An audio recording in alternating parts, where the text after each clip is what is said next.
Just wiping down the decks on this 327 with some brake clean. Getting ready for the new head gaskets. I chased all the head bolt holes. All the threads are good.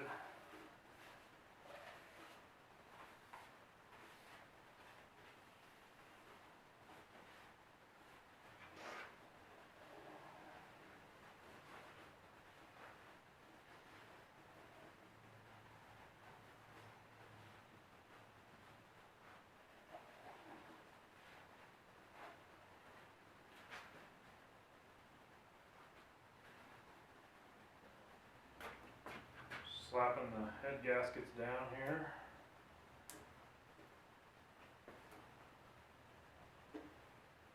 Make sure the bore is big enough. Make sure everything's clean.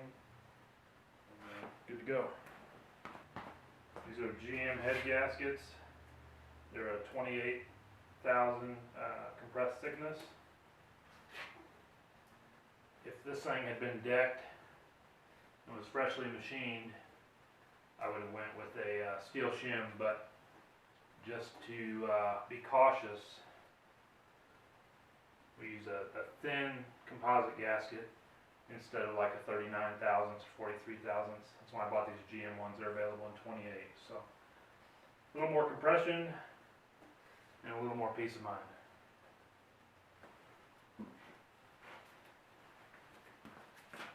I wiped down the deck surface of the head as well, and on we go.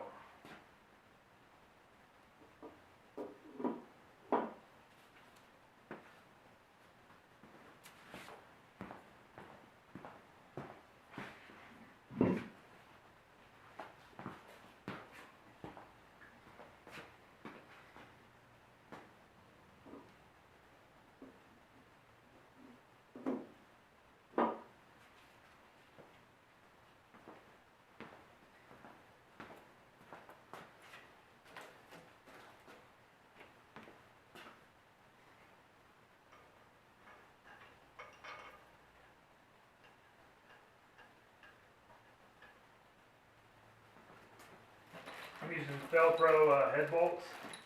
I've got a sealant on them already.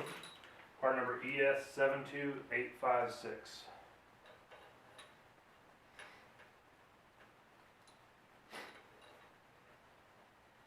Otherwise, you got to coat the threads with some sort of sealant because they go into your coolant passage.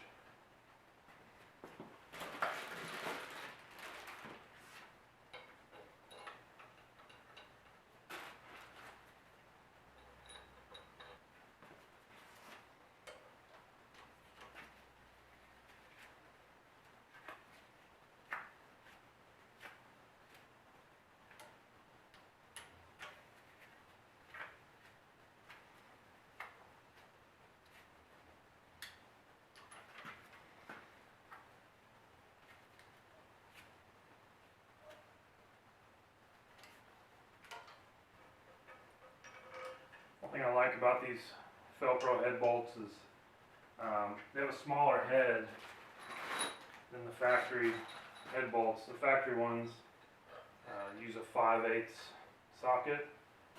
These actually use a 1/2 inch socket. And it's a little bit easier to deal with next to the rocker studs and such. It doesn't have any impact on strength or reliability. They have a nice flange around the hex head, so I use these exact same head bolts on my 383 I built for my truck, and well, I haven't had any troubles yet. So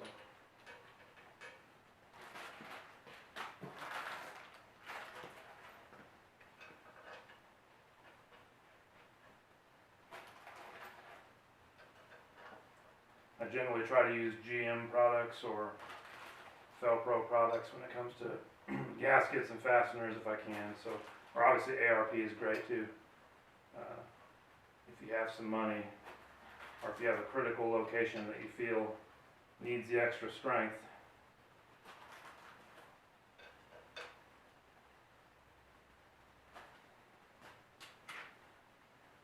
Well, now it's time to bust out your Chilton manual or motor manual or Haynes manual, or if you have a factory GM manual of some sort, now it's time to bust that out and look at your torque sequence, torque spec.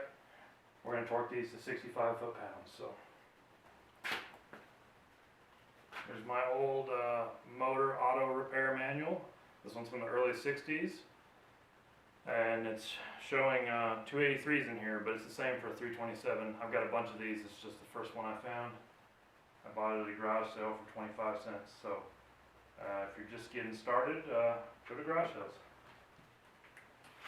We're going to torque these bolts. There's a picture with numbers. And just follow the sequence. We're going to torque it in 3 steps. Gradually increasing the torque spec. That way you tighten the head down evenly, don't crack anything, and get a good seal from the head gasket.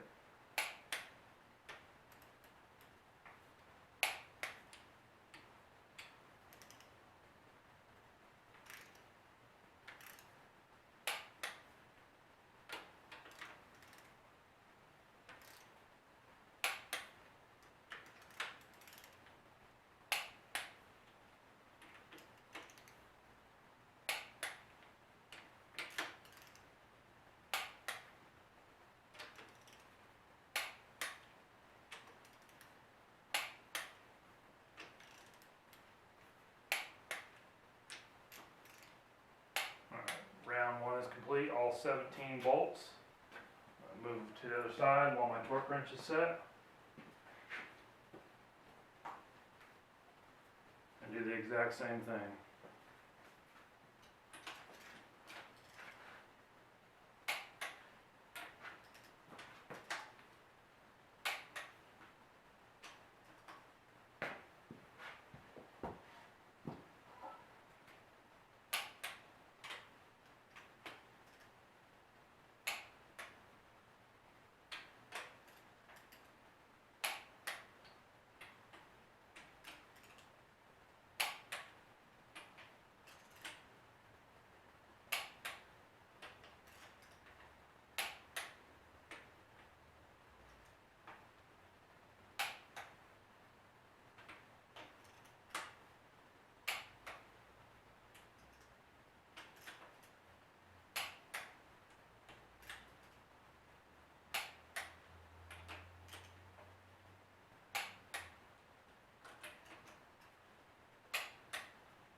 Alright, I'm going to increase my spec here.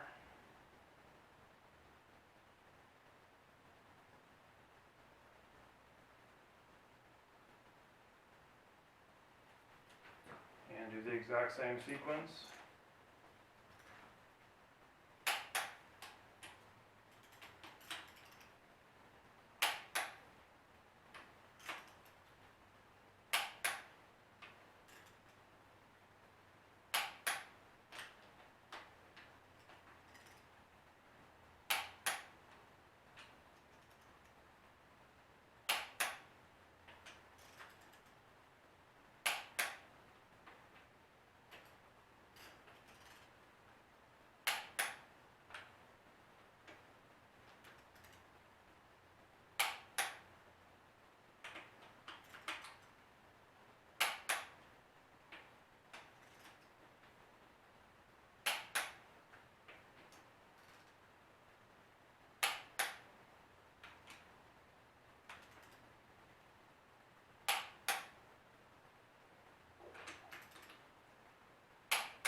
Just 2 rounds on the driver's side head.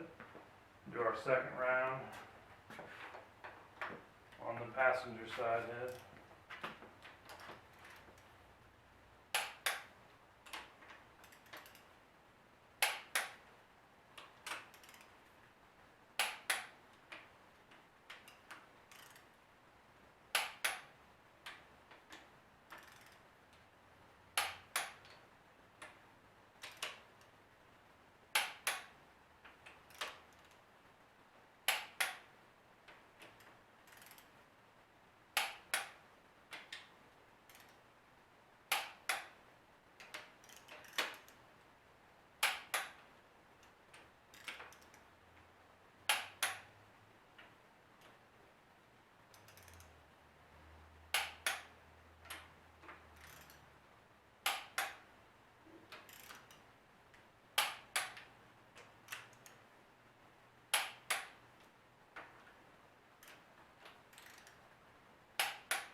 Second round down on both heads.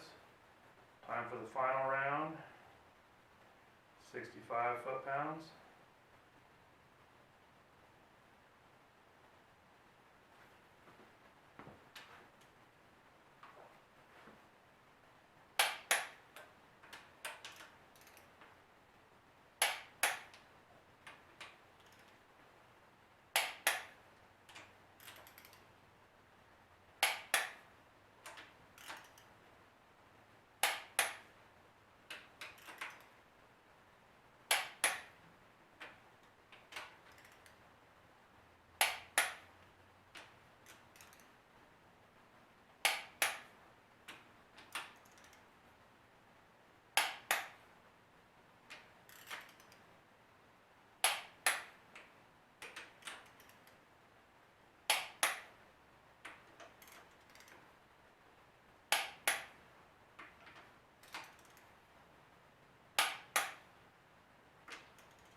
Just remember to go in a nice even motion so you get an accurate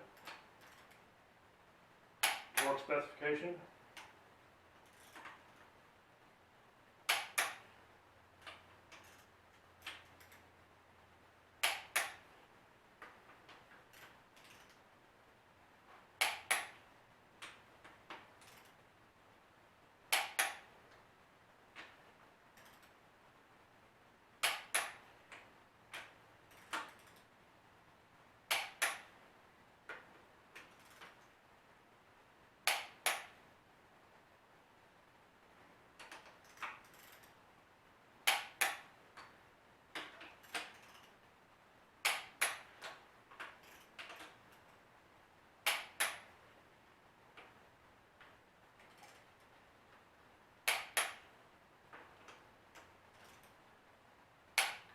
Alright, all 17 on both sides are done.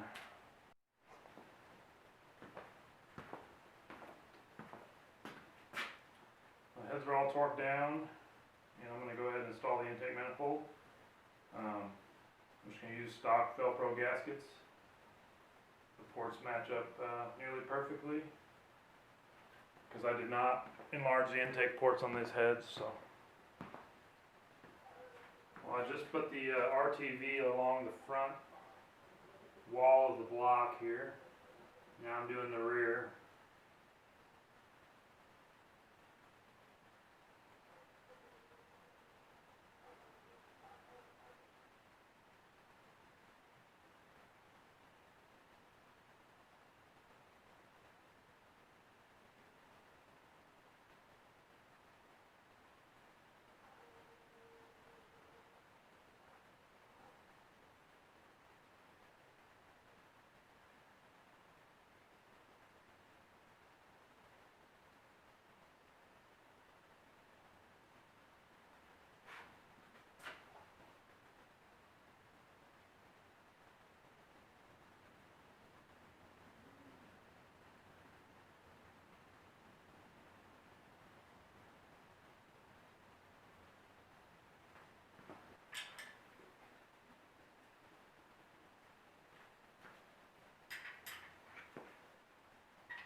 Alright, there's a parting shot of the stock appearing 327, you'll notice the chrome oil filler tube is incorrect because they want a lot of money for a correct one, but I did put on the NOS Stant breather cap, and it all looks nice. And hopefully next time you see it, it'll have a fresh coat of paint. So thanks for watching, guys, and have a good day.